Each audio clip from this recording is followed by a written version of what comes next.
Subhanaka la ilma lana illa ma 'allamtana innaka antal alimul hakim. Rabbi shrah li sadri wa yassir li amri wahlul 'uqdatam min lisani yafqahu qawli. Amma ba'd. Alhamdulillah ala nikmatil Islam. Alhamdulillah ala nikmatil iman wa kafa biha min ni'mah.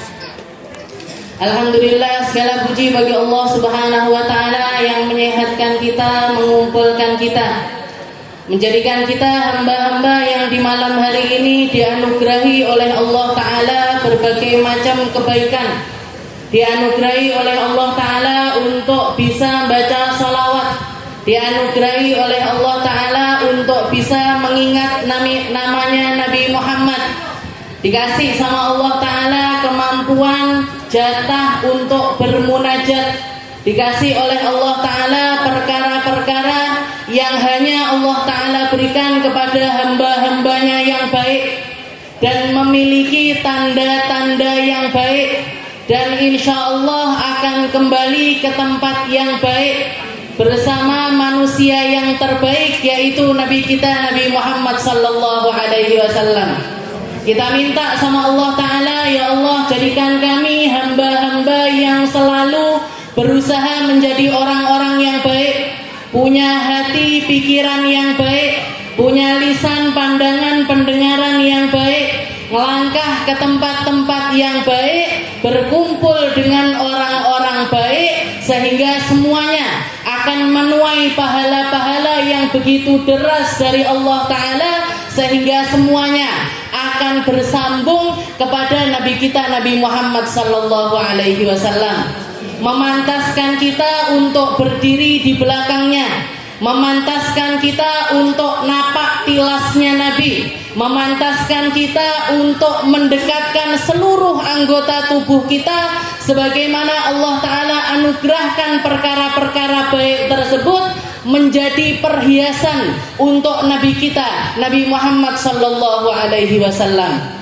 Kita muji-muji Nabi, kita nyari tahu tentang Nabi, kita tahu persis semua yang Allah Ta'ala berikan kepada Nabi Muhammad adalah versi yang terbaik, sesuatu yang paling indah, dan keindahannya Nabi Muhammad bukan cuma secara zahir saja, tapi batinnya juga baik. Dohirnya indah, batinnya indah, cara pandang beliau indah, mata beliau indah dan cara pandang beliau indah, lisan beliau indah dan yang keluar dari lisan itu juga indah. Nabi Muhammad memiliki semua keindahan yang gak akan pernah Allah Ta'ala berikan, la min awwalihi wa la min akhirihi, la qablahu wa la ba'dahu mithlah. Katanya para ulama, saya gak pernah melihat yang seindah Nabi sebelumnya, dan sepertinya juga nggak akan pernah ada yang seindah Nabi setelahnya. Maka kita nyari tahu tentang Nabi Muhammad ini untuk dekatkan, Bu. Kalau di dalam Maulid Tiba itu diceritakan tentang perkaranya Nabi. Nabi Muhammad itu punya mata ashfarul ahdabul ashfar. Beliau memiliki mata yang paling indah. Nggak pernah melotot sama orang, nggak pernah memandang seseorang dengan pandangan yang rendah. Jadi secara kasat mata indah, dan yang Allah Ta'ala anugerahkan untuk masuk ke dalam pandangannya Nabi Muhammad ini juga semuanya adalah perkara-perkara yang indah. Oke, semuanya perkara yang indah. Kalau dohir fisiknya kita nggak bisa nirukan Nabi Muhammad, maka jangan sampai batinnya mata kita nggak dapat itu semuanya untuk menirukan apa yang dipandang oleh Rasulullah Sallallahu Alaihi Wasallam. Jenengan dihadirkan di sini, jenengan didudukkan di sini, jenengan punya kesempatan yang semacam ini merupakan pertanda bahwasanya Allah Ta'ala cinta sama panjenengan semuanya, pengen jenengan semuanya ini masuk di dalam golongan orang-orang yang menjadi penghuni-penghuninya surga.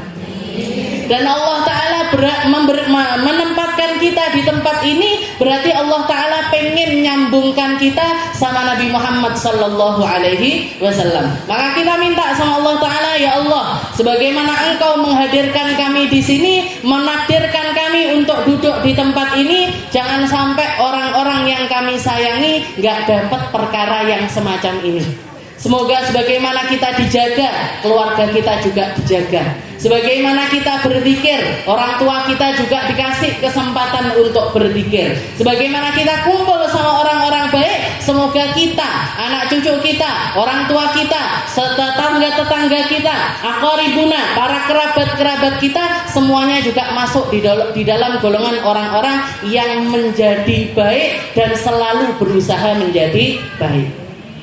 Kita masih di dalam pembahasan kita di dalam kitab Aqidatul Awam wa Ta'liful Allamah Sayyid Ahmad Al-Marzuki Al-Maliki Al-Makki wa Ma'hajalau Lafam Syarhu Aqidatul Awam. Kita baca tentang salah satu nadhoman paling lawas, salah satu nadhoman yang pasti menjadi pegangannya para ahlus sunnah wal jamaah. Orang-orang kalau belajar akidah pastinya belajar kitab Aqidatul Awam. Kitab Aqidatul Awam ini salah satu kitab paling simple dan salah satu kitab yang paling gampang untuk difahami untuk mereka-mereka yang nyari jalan menuju Allah.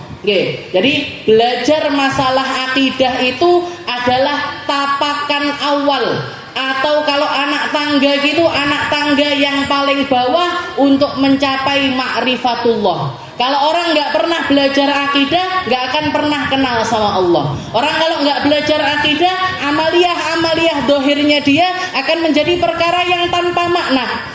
Kalau orang sholat tapi nggak kenal sama Tuhannya, sholatnya hanya gambaran saja, tanpa sambungan dengan Allah. Ketika seseorang berpuasa tapi nggak punya iman, maka puasanya hanya untuk melaparkan ataupun menghauskan dirinya saja, tapi tidak akan membawa dia untuk semakin dekat kepada Allah Subhanahu wa taala. Makanya beliau mengatakan wa awwal wajibin 'alal insani ma'rifatul ilahi bistiqani. Awal pertama yang harus kita lakukan untuk kenal, untuk faham dengan Allah Ta'ala adalah dengan cara belajar tentang akidah, atau kalau ilmunya biasa kita kenal dengan ilmu tauhid, ilmu tentang pengesaan Allah, ilmu untuk kita tahu siapa Tuhan kita, seperti apa sifat-sifatnya, dan bagaimana kita harus memahami tentang Tuhan kita. Sampai mana batasnya kita berpikir tentang ketuhanan,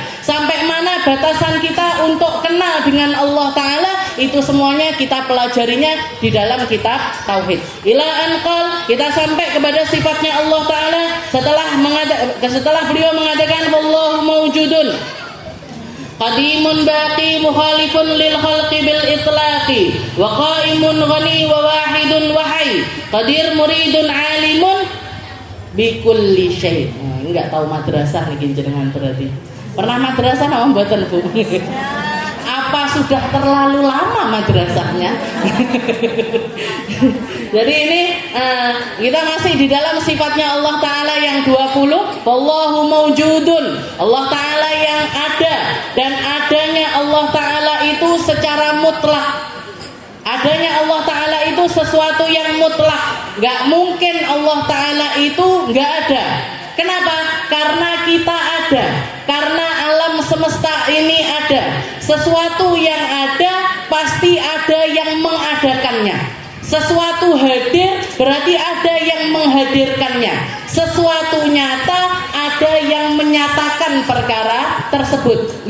Ini semua yang ada di depan kita, mulai dari meja, tempat duduk, karpet yang jenengan pakai duduk, tisu yang ditaruh di sini, air yang ditaruh di sini. Ini nggak mungkin datang begitu saja, nggak mungkin hadir di sini begitu saja. Mesti ada yang bawa, mesti ada yang nata, mesti ada yang bleber. Ini tim hadrah ini nggak mungkin hadir di tempat kita kecuali udah janjian dulu. Ayo saya numpang mobilnya ini, saya numpang mobilnya ini. Ayo yang bawa alatnya siapa, yang nyiapkan ininya, pakai seragam apa, pakai baju warna apa, persiapan semuanya. Kalau pokoknya anak aja pokoknya nggak mungkin, nggak jadi, Bu. Baca maulidnya nggak akan terjadi. Pokoknya yakin ambil Gusti Allah. Datang, ada yang datang jam 6, ada yang datang jam 7, ada yang nggak karu-karuan akhirnya. Berarti apa? Semua alam semesta ini tertata dengan begitu rapi, dengan begitu teratur, nggak pernah siang masuk ke malam, nggak pernah malam masuk ke siang, nggak pernah bulan bertengkar dengan matahari untuk menunjukkan eksistensinya mereka. Ini menunjukkan betapa Allah Ta'ala itu mengaturnya sedemikian rupa, sedemikian indah, sedemikian teratur, sehingga semuanya ada pada tempatnya. Berarti apa? Gak mungkin Allah Ta'ala itu gak ada. Gak mungkin Allah Ta'ala itu tidak ada. Jadi Wallahu mawjudun qadimun baqi. Allah Ta'ala yang maha lampau, Allah Ta'ala yang maha lalu. Sebelum Allah Ta'ala, ya, istilahnya tidak ada sesuatu sebelumnya Allah Ta'ala dan tidak ada sesuatu setelahnya Allah Ta'ala. Allah Ta'ala ada sebelum segala sesuatu dan Allah Ta'ala akan selalu ada setelah adanya segala sesuatu.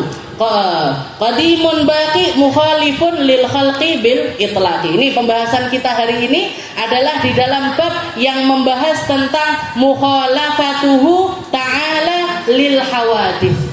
Mukhalafatuhu ta'ala lil hawadith. Apa maknanya? Allah Ta'ala itu punya sifat, Allah Ta'ala, kita pahamnya Allah Ta'ala, sifatnya Allah Ta'ala, salah satu yang harus ada pada diri Allah Ta'ala sebagai sifat uluhiyahnya Allah, sebagai sifat ketuhanannya Allah Ta'ala adalah Allah Ta'ala ini mukhalafah lil hawadith. Allah Ta'ala ini berbeda dengan semua makhluk, berbeda dengan semua yang ada karena diadakan oleh Allah. Berbeda dengan dari segala sisi Allah Ta'ala tidak ada persamaan sama sekali dengan makhluk-makhluknya Allah. Mukhalafatuhu lil hawadith. Allah Ta'ala itu beda dengan makhluk. Allah Ta'ala itu beda dengan apa yang bisa terlihat, apa yang ada, apa yang kita saksikan. Sama sekali berbeda. Gak ada satupun sifatnya Allah Ta'ala yang sama. Kalaupun Allah Ta'ala menyamakan sifatnya dengan makhluknya, maka itu semata-mata untuk mendekatkan pemahaman makhluk kepada Allah Ta'ala. Kayak kalau kita tahu Allah Ta'ala itu maha mendengar, Allah Ta'ala itu maha melihat, Allah Ta'ala itu maha mengetahui. Tapi yang harus jadi keyakinan kita, Allah Ta'ala maha melihat. Tapi maha melihatnya Allah Ta'ala tidak berbentuk seperti berbentuknya penglihatan ataupun pendengaran kita. Manusia melihat, tapi penglihatan manusia ada batasnya. Kita kalau melihat ke depan, yang belakang nggak kelihatan. Kita kalau melihat ke samping, yang samping kanan, samping kiri nggak kelihatan. Kita kalau melihat ada batas-batas tertentu di dalam penglihatan kita. Dan ketika kita melihat, kita butuh mata, kita butuh kornea, kita butuh pupilnya mata, kita butuh semua syaraf yang ada di mata, kita butuh bola mata, dan bola mata ini pun juga harus dimelek nih. Kalau lagi kita gini, ya nggak kelihatan apa-apa. Gitu. Nah, ini sifat melihatnya manusia. Tapi maha melihatnya Allah tanpa mata, tanpa bola mata, tanpa kornea, tanpa syaraf-syaraf apapun, tanpa batasan-batasan apapun, yang depan, yang belakang, yang kanan, yang kiri, yang lalu, yang sekarang, yang akan datang, semuanya sama di sisi Allah Subhanahu wa Ta'ala. Mukhalafatuhu lil hawadith. Jadi Allah Ta'ala itu beda sama makhluk. Makanya kita nggak boleh, salah satu hal yang harus menjadi kelakuannya, amaliyahnya orang-orang ahlu sunnah wal jamaah, kita itu tidak mentajsimkan Allah Ta'ala la fil dhahir wa la fil batin. Jadi kita tidak menggambarkan Allah Ta'ala baik itu yang kelihatan ataupun yang nggak kelihatan. Yang kelihatan kayak gimana? Misalkan kayak orang-orang yang penyembah berhala, mereka menuhankan Tuhan itu dengan bentuk-bentuknya, bikin patung, dipahat-pahat, disembah-sembah, bikin kayu, dipahat-pahat, disembah-sembah.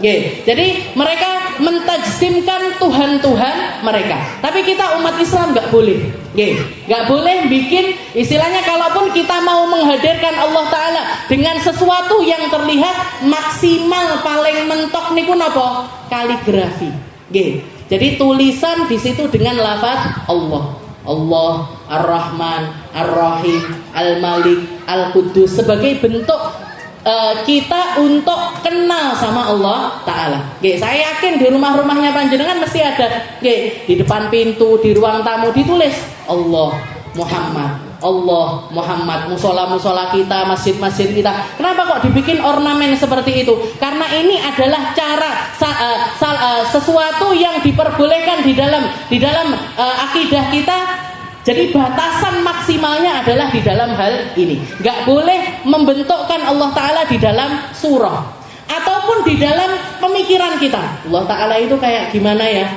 Seperti apa ya? Bentuknya gimana? Modelnya gimana? Gak boleh. Jadi di dalam pikiran kita pun yang harus terpatri Allah Ta'ala itu ya Allah. Mukhalafatuhu lil hawadith. Beda sama makhluk. Berbeda dengan makhluk, berbeda dengan sesuatu yang fana. Ini adalah sifatnya Allah Ta'ala yang mukhalafah lil hawadith. Setelah itu bagaimana? Tapi di dalam Al-Quran ini kan banyak kita baca ayat-ayat Allah Ta'ala yang menyamakan sifatnya Allah Ta'ala ini dengan sifatnya makhluk.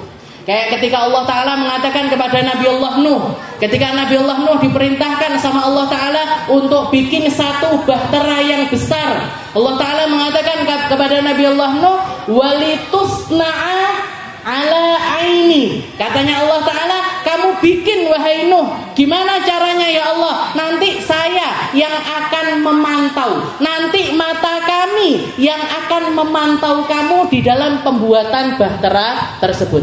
Jadi Nabi Nuh itu ketika bikin perahu, beliau bukan seorang arsitek. Beliau bukan orang yang pernah bikin perahu. Beliau nggak punya ilmu gimana caranya bikin perahu. Beliau nggak pernah tahu seperti apa yang harus bagian bawahnya gimana, sampingnya gimana, atasnya gimana. Nggak pernah tahu.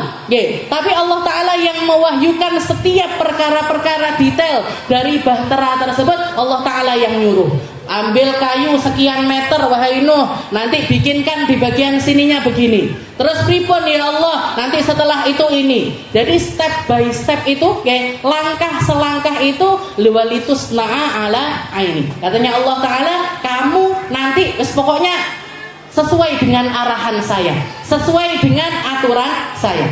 Begitu juga ketika Allah Ta'ala mengatakan kepada Nabi Muhammad sallallahu alaihi wasallam, ketika beliau masih di negeri Mekah, dengan penolakan luar biasa dari orang-orang kafir Quraisy, beliau istilahnya apalagi setelah wafatnya Sayyidah Khadijah dan juga paman beliau, setiap kali beliau keluar rumah ada aja yang jegal Nabi, yang mukul Nabi, yang nyekik Nabi, yang lemparkan sesuatu kepada Nabi, itu selalu. Maka para sahabat-sahabat yang dari golongan orang muslim ini, mereka ngatur jadwal siapa aja yang bagian jagain rumahnya Rasulullah Sallallahu Alaihi Wasallam setiap malam.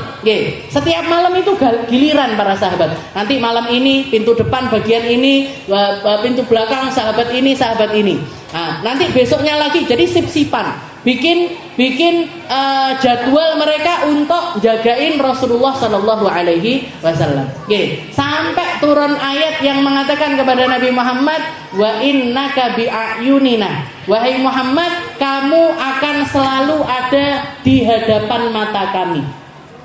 Maksudnya Allah Ta'ala, kami yang akan jagain kamu wahai Muhammad. Gak perlu para sahabat ini, istilahnya agama Islam ini yang jagain Allah. Agama Islam ini yang bikin Allah. Al-Quran itu akan selalu dijaga oleh Allah Ta'ala. Dan semua syiar-syiar agama itu yang jagain adalah Allah. Bukan kita, bukan manusia, bukan nabi, bukan rasul, bukan siapapun. Para nabi, para rasul itu hanya wasilahnya Allah Ta'ala untuk nyampaikan agama Islam, untuk nyampaikan firman-firmannya Allah.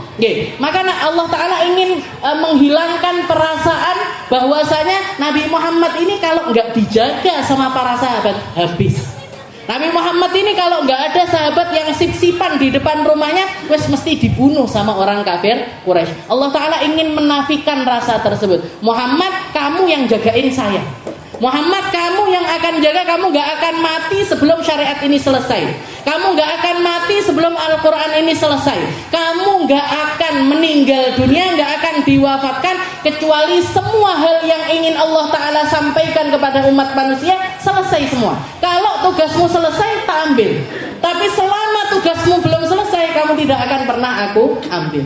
Jadi Allah Ta'ala ingin menafikan rasa tersebut. Maka turun ayat, wa innaka bi'ayunina. Wahai Muhammad, kamu ada di depan mata kami. Oke, yang mantau kamu itu saya. Maka para sahabat dikumpulkan sama Nabi Muhammad, sudah sekarang nggak usah sip-sipan jaga. Oke, silahkan kalian istirahat di rumah masing-masing. Oke, silahkan istirahat di rumah masing-masing. Maka di antara para sahabat itu ada salah seorang sahabat yang setelah disuruh bubar sama Nabi tapi tetap menjagain pintunya Nabi. Oke, sehari, 2 hari, 3 hari dibiarkan sama Nabi. Setelah itu dipanggil, kamu ini apa nggak percaya sama firman-Nya Allah? Sudah tak suruh bubar, yang jagain saya ini Allah, kok kamu tetap jagain di sini? Katanya sahabat tersebut, enggak ya Rasul, saya nggak niat jaga jenengan. Terus apa? Saya cuman pengen kalau misalkan jenengan keluar rumah malam-malam, saya jadi orang pertama yang melihat jenengan. Saya cuman pengen kalau jenengan punya hajat apapun, mungkin ngambil air, mau ke kamar mandi, butuh orang yang nutupin satir karena waktu itu nggak ada toilet, nggak ada tempat pemandian. Nanti saya yang ya Rasul, yang bawakan ember, yang ngambilkan air, yang nutupi satir. Nanti biar saya yang jadi bagian ngambilkan hajat-hajatnya jenengan. Oke. Maka Rasulullah mengatakan sal, tu'to, minta apapun, nanti tak kasih. Jadi saking senangnya Nabi, kamu minta apa? Kamu pengen apa? Kamu punya hajat apa? Tak kasih nanti. Katanya sahabat tersebut, jarang-jarang ini yang dimintai Nabi Muhammad, yang nawarkan sesuatu Nabi Muhammad, yang kalau minta apapun sama Allah Ta'ala nggak mungkin ditolak oleh Allah Ta'ala. Ya Rasul, tak mikir dulu, kasih saya waktu sehari semalam ya Rasul, biar mikir ini nanti apa yang ingin saya minta. Maka setelah berlalu semalam, guys, seharian, dipanggil lagi sama Nabi, apa? Sudah kepikiran apa belum permintaannya? Katanya sahabat tersebut, sudah ya Rasul. Apa? Inni as'aluka murafaqataka fil jannah. Ya Rasul, saya nggak punya keinginan apapun. Lal mal, lal jah, saya nggak pengen harta, saya nggak pengen kedudukan, saya nggak pengen nama, saya nggak pengen ketenaran, saya nggak pengen apapun ya Rasul. Saya cuma minta satu, sebagaimana hari ini saya bisa berkhidmah kepadamu, jadikan saya orang yang berkhidmah kepadamu di akhirat. Jadikan sebagaimana saya bareng-bareng sama jenengan terus di dunia, jadikan saya orang yang bareng-bareng sama jenengan nanti di akhirat. Itu permintaan kamu. Setelah itu Rasulullah diam. Setelah itu beliau mengatakan, a'inni ala dzalik bikathratis sujud. Bantu aku untuk merealisasikan permintaanmu itu dengan kamu memperbanyak sujud. Memperbanyak sujud di hadapan Allah Subhanahu wa Ta'ala. Jadi disuruh minta sama Allah untuk bersama-sama dengan Nabi Muhammad sallallahu alaihi wasallam. Dan masih banyak lagi ayat-ayat semacam ini. Yadullah fauqa aidihim, tangannya Allah Ta'ala ada di atas tangan mereka. Yadullah fauqa aidihim, dan lain-lain. Maka bagaimana kita menyikapi ayat-ayat yang semacam ini, yang disebut oleh para ulama itu dengan ayatul mutasyabihat, ayat yang menyerupakan Allah Ta'ala itu semacam makhluknya. Kalau kita mengatakan yadullah fauqa aidihim, tangannya Allah Ta'ala di atas tangan mereka, yang ada di bayangan kita tangan ini gimana? Tangan yang kumpulan dari daging, tulang, otot, darah, syaraf, yang mulai dari kita lahir kita dikenalkan dengan yang namanya tangan ini ya seperti ini. Terus gimana kita menyikapi sesuatu? Mata, seperti apa? Mata yang kita tahu ya mata-mata yang selama ini kita lihat. Gimana caranya kita menyikapi hal yang semacam ini? Ayat-ayat yang semacam ini. Maka Allah Ta'ala mengatakan di dalam Al-Quran, Walladzi anzala alaikal kitab minhu ayatun muhkamat wa hunna ummul kitab wa ukharu mutasyabihat. Katanya Allah Ta'ala itu adalah zat yang menurunkan Al-Quran. Di dalam Al-Quran itu ada berbagai macam model ayat. Minhu ayatun muhkamat. Model pertama dari ayatnya Allah Ta'ala bentuknya adalah hukum-hukum. Kita diajarin wudu. Caranya gimana wudu? Seperti Allah Ta'ala mengatakan, idza qumtum ila shalah faghsilu wujuhakum wa aydiyakum ilal marafiq wamsahu bi ru'usikum wa arjulakum ilal ka'bain. Katanya Allah Ta'ala, kamu kalau wudu caranya ya basuh wajah, setelah itu tangan, setelah itu kepala, setelah itu kaki. Ya, berarti ini masuknya apa? Masuknya ke ayat hukum. Hukumnya wudu, hukumnya sholat, hukumnya riba, hukumnya hutang piutang, hukumnya ini dan lain sebagainya. Minhu ayatun muhkamat. Katanya Allah Ta'ala, Al-Quran itu model pertama yang ada di dalamnya itu adalah ayat-ayat yang bentuknya itu hukum. Hunna ummul kitab, juga termasuk di dalam Al-Quran itu ada ummul kitab. Apa ummul kitab? Suratul Fatihah, yang mencakup semua hal yang kita butuhkan untuk menjalani kehidupan ini. Alhamdulillahirabbil alamin, arrahman arrahim, malik yaumid. Itu semuanya, semua yang jenengan butuhkan untuk hidup itu ada di dalam surat Al-Fatihah. Misalkan nggak turun ayat selain Fatihah, cukup Bu. Untuk kita ngerti gimana caranya menuju Allah Ta'ala ini cukup. Hunna ummul kitab wa ukharu mutasyabihat. Katanya Allah Ta'ala, tapi ada di dalam Al-Quran itu ayat-ayat yang mutasyabihat, yang banyak orang itu gak paham, yang orang itu butuh penalaran di dalam menalar ayat-ayat tersebut. Terus gimana ketika kita ketemu dengan ayat-ayat tersebut? Allah Ta'ala mengatakan, fa'ammal ladzina fi qulubihim zayghun fayattabi'una ma tashabaha minhu ibtigha'al fitnah wa ibtigha'a ta'wilih. Katanya Allah Ta'ala, hati-hati kalau ketemu sama ayat-ayat mutasyabihat seperti itu. Nanti kalau orang yang di dalam hatinya itu ada penyimpangan, ada kemunafikan, ada keburukan, ada kepercayaan sama Allah Ta'ala dengan cara yang tidak benar, maka itu akan menjadi tempatnya mereka berdebat, menjadi tempatnya mereka menfitnah satu sama lain, menjadi tempatnya mereka untuk mentakwilinya dengan sakarepe dhewe. Tahu nggih sakarepe dhewe? Jadi nganggep ini loh, katanya Allah Ta'ala, innallaha stawa 'alal 'arsy. Allah Ta'ala itu bersemayam di atas arasnya. Akhirnya yang orang-orang ada sebagian orang, oh berarti Allah Ta'ala itu duduk di atas kursi. Kalau duduk di atas kursi berarti butuh tempat. Kalau butuh tempat berarti butuh waktu. Kalau butuh waktu berarti butuh arah. Kalau butuh arah dan lain sebagainya. Nah, ini yang nggak boleh ada. Terus gimana cara kita memahaminya? Innallaha stawa 'alal 'arsy. Allah Ta'ala itu bersemayam di atas arasnya. Maka yang jadi pemahaman kita umat Ahlus Sunnah wal Jamaah dengan akidah Ahlus Sunnah wal Jamaah, Allah Ta'ala itu bersemayam. Tapi bersemayamnya Allah Ta'ala tanpa tempat, tanpa waktu, tanpa perantara apapun, bila kaifin, tanpa bagaimana, tanpa seperti apa, tanpa apapun. Jadi Allah Ta'ala bersemayam, yang ngerti tentang semayamnya Allah Ta'ala ya Allah. Fa'ammal ladzi, yang harus kita hati-hati Bu. Ini tempatnya orang dengan akidah-akidah macam-macam. Ada yang namanya Mu'tazilah, ada orang-orang yang nyeleweng dari akidahnya Nabi Muhammad SAW. Ada golongan namanya Mujassimah yang seringkali mentajsimkan Allah, yang seringkali membentukkan Allah Ta'ala itu mirip dengan sifat-sifatnya makhluk. Ini sudah diperingatkan sama Allah Ta'ala, fa'ammal ladzina fi qulubihim zayg. Orang-orang yang di dalam hatinya sudah ada basic penyelewengan, fayattabi'una ma tashabaha minhu ibtigha'al fitnah wa ibtigha'a ta'wili. Mereka ngikuti hawa nafsunya untuk memahami Allah Ta'ala itu dengan apa yang ada di dalam pikiran mereka. Disamakan kayak film-film fantasi. Oh, Kayak misalkan ngadepi tentang Nabi Muhammad ataupun mukjizatnya para rasul-rasulnya Allah. Ini mereka mikirnya kayak dewa ini, kayak dewa ini, kayak dewa ini. Kayak jadi film-film itu nyusupi akidahnya kita. Apa-apa yang kita lihat di televisi dan dari karyanya atau imajinasinya orang-orang non-muslim itu, kalau kita nggak punya akidah yang kuat, kalau kita nggak punya pemahaman yang benar di dalam akidah, ini akan membuat kita itu berimajinasi dengan liar.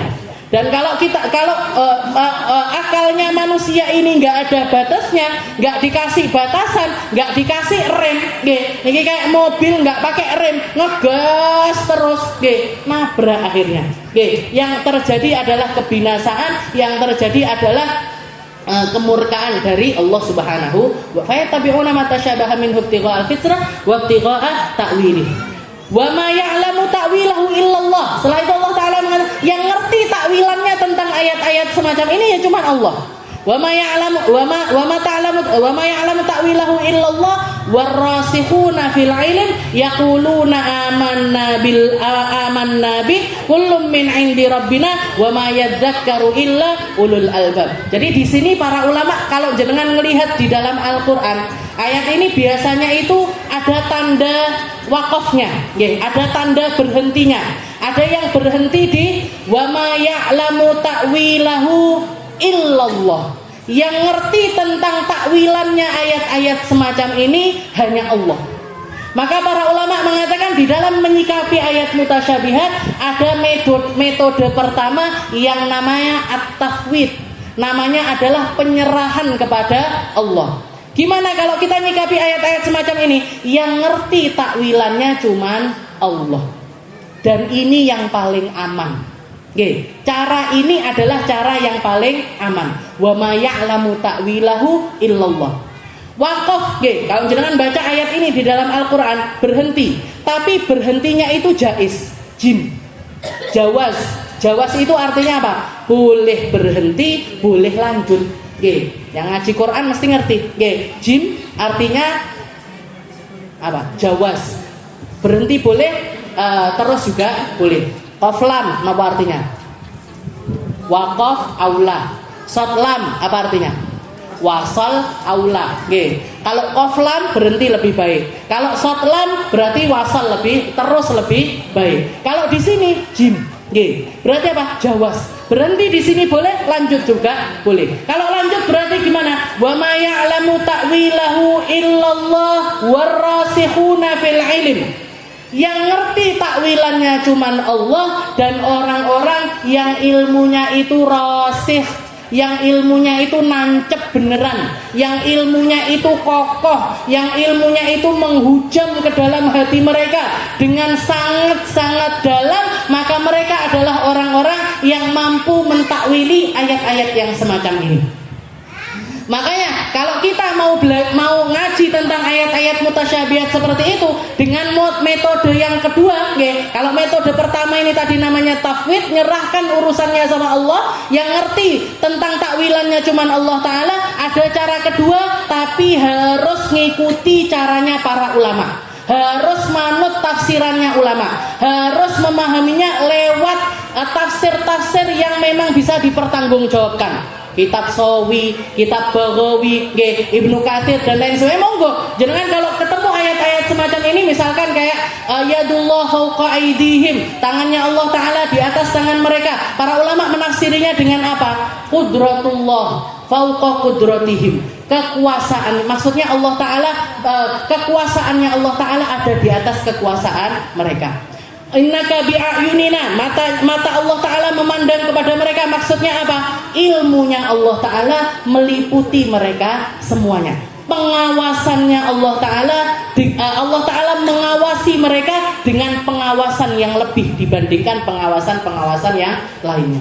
Nah, jadi berarti yang boleh nafsiri ayat-ayat seperti ini siapa? Ar-rasikhuna fil ilm. Mereka-mereka yang ilmunya itu rasikh. Kalau orang-orang semacam kita, Bu, orang-orang akhir zaman, orang-orang yang ilmunya ngecemes, nggih napa mboten?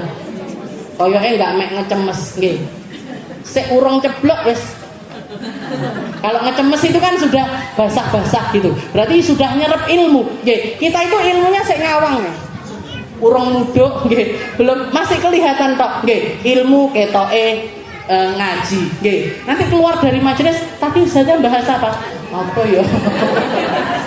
Pokoknya mukhalafatuhu lil hawadits. Pokoknya Allah Ta'ala itu beda sama makhluk. Ngecemes, bukan cuma ngecemes kita itu, okay. Ilmunya itu di awang-awang, Bu. Okay. Saya ngerti beneran, yang punya ilmu beneran itu ya guru-guru kita, ulama-ulama kita. Maka ketika ketemu sama ayat-ayat semacam ini, jangan pernah sembrono. Okay. Tafwid aja sama para ulama. Oh, ulama nyarahinnya kayak gini, ulama nerangkannya kayak gini, ulama jelasinnya kayak gini, ya sudah dilak, nggak usah protes, nggak usah ngosok, kayaknya tak bikin penelitian, tak bikin tesis, tak bikin skripsi dan katoan, Bu, dah apa ikuti aja apa yang ada di dalam kitab-kitab tafsir. Makanya kalau jenengan belajar tafsir Al-Qur'an, pastikan orang yang ngaji tafsir tersebut orang-orang yang ilmunya bisa dipertanggungjawabkan, ngaji di tempat yang jelas, punya guru yang jelas, belajarnya jelas, waktunya ngaji jelas, punya waktu yang lama di dalam ngajinya mereka, nggak mek mondok sesasi rong sasi melok daurah ikut pesantren kilat ujuk-ujuk ceramah dan lain sebagainya. Kalau sudah ngaji tafsir harus sama ulama-ulama yang memang ngambil tafsir itu dari gurunya ngambil dari gurunya ngambil dari gurunya, terus sampai kepada Nabi kita Nabi Muhammad sallallahu alaihi wasallam. Jadi dikatakan wa ma ya'lamu ta'wilahu illallah warasikhuna fil ilm. Jadi yang ngerti takwilnya ayat-ayat semacam ini siapa? Allah dan mereka-mereka yang ilmunya itu rasikh, ilmunya itu nancep bener-bener. Warasikhuna fil ilm. Dan orang-orang yang rasikh semacam ini punya tanda, Bu. Punya kriteria, punya sesuatu yang bisa kita jadikan ciri khas di dalam orang-orang yang punya ilmu rasikh. Gimana cirinya mereka? Yaquluna amanna bih. Mereka orang-orang yang kalau menghadapi kehidupan ini dapat apapun di dalam hidupnya, mau itu musibah, mau itu kesenangan, mau itu kemuliaan dan lain sebagainya, mereka selalu nyambungkannya itu kepada Allah.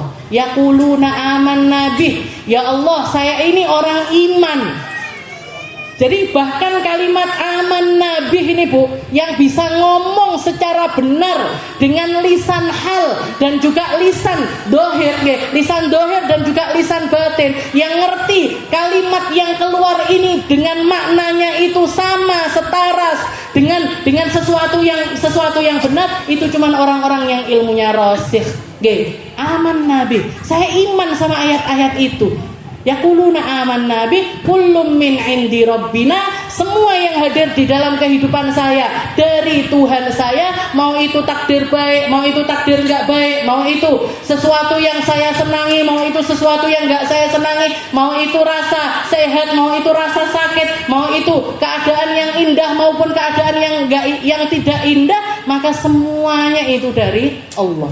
Yaquluna amanna bi kullum min indi rabbina wa ma ya'lamu illa ulul albab. Yang ngerti kayak gitu, cuman mereka-mereka yang bisa mikir dengan mikir yang jernih.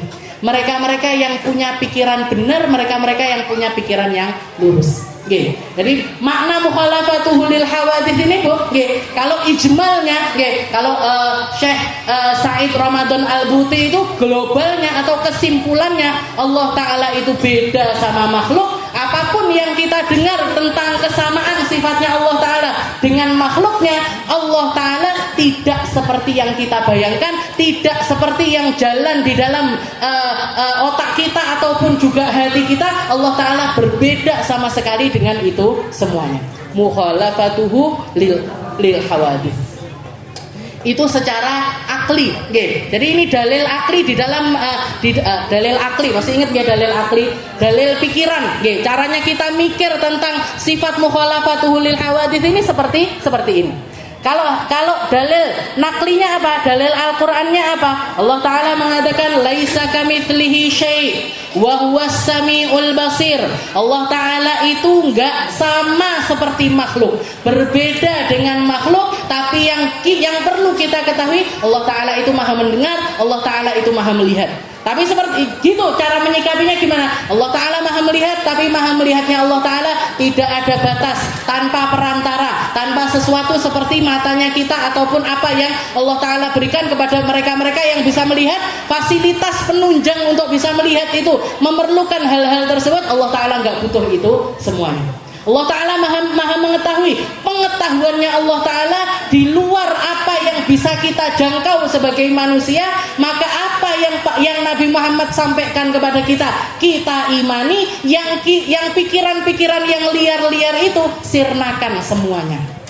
Makanya kalau belajar tauhid itu bahkan para ulama nggak nganjurkan ngaji sampai yang jelimet-jelimet yang kenapa? Karena semakin kita belajar, semakin bingung. Semakin kita belajar semakin bingung. Tapi ketahuilah Bu, ketika kita bingung di dalam ilmu tauhid, itu menunjukkan kalau kita itu ada di dalam akidah yang benar. Kebingungan kita di dalam ilmu tauhid itu menunjukkan kalau kita ada di dalam akidah yang benar. Karena bahkan Sayyidina Abu Bakar As-Siddiq mengatakan la ya'rifullah illallah. Yang ngerti tentang Allah ya cuman Allah. Yang paham tentang Allah ya cuman Allah. Pikirannya manusia ini ada batasnya, kecerdasannya manusia ini ada batasnya, maka kita berikan batas-batasan itu sesuai seperti yang dibataskan oleh Nabi kita Nabi Muhammad sallallahu alaihi wasallam. Jadi di dalam mikir itu Bu, enggak cuman ngegas, tapi butuh ngerem. Enggak cuman pokoknya istilahnya ngaji, saya ngaji sama guru, semua guru saya ngaji. Bingung loh buatan jenengan. Bingung. Saya ngaji sama ulama NU iyo, Muhammadiyah iyo, Salafi iyo. Apalagi Syiah iya, ini iya. Kabeh di ngajeni. Mumet jenengan. Jadi kalau sudah saya kakek saya, nenek saya, moyang saya semuanya orang-orang NU, ya sudah belajar sama ulama-ulama yang NU. Saya dari lahir ada di lingkungan Muhammadiyah, nggak ada salahnya jenengan belajar dengan ulama-ulamanya Muhammadiyah. Tapi semuanya dengan ulamanya, bukan dengan kerucil-kerucil yang ngomongnya nggak karu-karuan. Bukan dengan mereka-mereka yang bahkan keilmuannya ini nggak jelas, mereka ngambil dari mana, gurunya siapa, mondoknya di mana dan lain sebagainya. Wes aman itu belajar sama ulama-ulama yang jebolan pesantren-pesantren yang sudah kita kenal dari zaman dulu.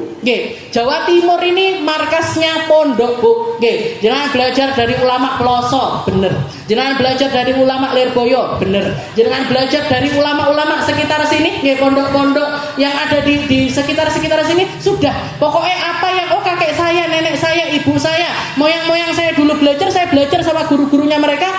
Itu jenengan dapat dua ilmu. Ilmu secara keilmuan yang memang menjadi pengetahuan sebagai bekal kehidupan kita, iya. Yang kedua, jenengan dapat bakti sama orang tua. Karena min birril abna ayyasila man wasalahul aba. Termasuk cara baktinya seorang anak adalah nyambung sama orang-orang yang tersambung sama orang tua kita. Gurunya bapak jenengan siapa, berguru sama gurunya bapak. Kakeknya jenengan gurunya siapa, berguru sama gurunya kakek.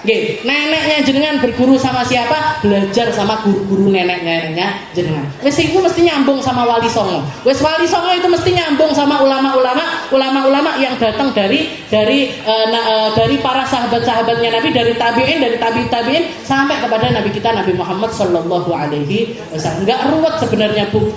Yang jadi ruwet, yang bikin ruwet orang sekarang, aku ngaji karo sapa yo? Aku ngaji karo sapa ya? Allah, ini lo ulama tebaran di mana-mana. Pondok pesantren ada di mana-mana. Jenengan sik bingung ini orang nggih nemen banget. Bingung itu kan juga sudah parah sekali. Mukhalafatuhu lil hawadits. Jadi cara memahaminya akidah tentang mukhalafah lil hawadits adalah semacam ini. Dan dalil yang kedua dikatakan walam yakun lahu kufuwan ahad. Di dalam surat yang paling sering jadi langganannya kita, gitu. Sholat maka kulha gak ada kulha deh, kulhu terus. Oke, jadi langganannya kita ini walam yakul lahu kufuwan ahad. Allah Ta'ala itu gak punya sekutu, gak ada yang semisal Allah, gak ada yang setara dengan Allah, gak ada yang seperti Allah. Oke, gak ada yang seperti Allah. Semua makhluk ya makhluk. Allah Ta'ala berbeda dengan makhluk. Allah Ta'ala yang menciptakan kita ciptaannya. Allah Ta'ala yang desain kita desainannya. Allah Ta'ala yang menentukan kita yang ditentukan. Allah Ta'ala yang ngasih kadar, kita yang dikasih kadar. Beda. Dan itu berlaku untuk semua makhluk. Malaikat ya gitu, setan ya gitu, jin ya gitu, manusia ya gitu, pohon-pohon ya gitu. Semuanya ditakar, dikasih takdir, dikasih ajal, dikasih nasib, dikasih jalan hidup. Allah Ta'ala yang menentukan tentang itu semuanya. Mukhalafatuhu lil hawa. Dan sifat yang kelima adalah qiyamuhu ta'ala binafsih. Allah Ta'ala berdiri sendiri. Allah Ta'ala enggak butuh apapun, tapi semua makhluknya butuh kepada Allah Ta'ala. InsyaAllah akan kita lanjutkan di pertemuan kita yang selanjutnya. Mungkin Allah Ta'ala ngasih kita akidah yang benar, ngasih kita pemahaman yang benar, ngasih kita kemantapan di dalam iman, kemantapan yang benar, yang lurus, seperti mantepnya para ulama-ulama kita, seperti mantepnya orang-orang pendahulu kita, seperti jalan hidupnya orang-orang yang telah mendahului kita, dari nenek moyang kita, dari orang-orang Islam terdahulu. Mereka adalah orang-orang yang benar, mereka adalah orang-orang yang lurus, mereka adalah orang-orang yang mengatakan aman nabi, saya beriman kepada Allah Ta'ala dengan sebenar-benarnya iman, saya percaya dengan Allah Ta'ala dengan sebenar-benarnya kepercayaan. Maka jaga ya Allah, jaga akidah saya, jaga akidah keluarga saya, jaga akidah anak cucu saya, jaga akidah semua orang yang saya sayangi. Jangan sampai kena akidah selain dari akidahnya Ahlus Sunnah wal Jamaah. Jangan sampai